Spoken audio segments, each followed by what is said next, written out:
উড়াইলাম। এই যে কালার সুন্দর আগুন দিয়ে উঠবো, আরও একটা সুন্দর কালার উঠবো, ফেলাবার উঠবো, খাওয়া খুব সুস্বাদু হবে ইনশাল্লাহ।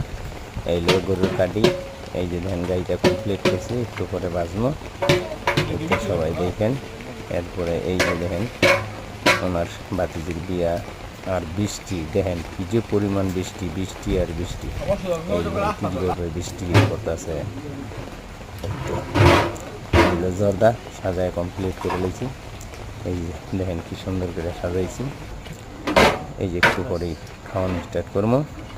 এই হলো খাসির মাংস, তাকে দমে ফেলাইলাম। এই যে দেখেন চাউলটা উঠাইলেই ইনশাল্লাহ। এই যে মুরগির রোস্ট, তাকে এই যে সাজাই দিয়েছি। এই যে দেখেন ইনশাল্লাহ। এই যে দেখেন চুলার মধ্যে চাউল ফলাইছি, ইনশাল্লাহ একটু পরে খাওয়ান দেবো। সবাই আমার লেগে দোয়া করেন, আমিও সকল লেগে দোয়া করবো। আসসালামু আলাইকুম রহমতুল্লাহ।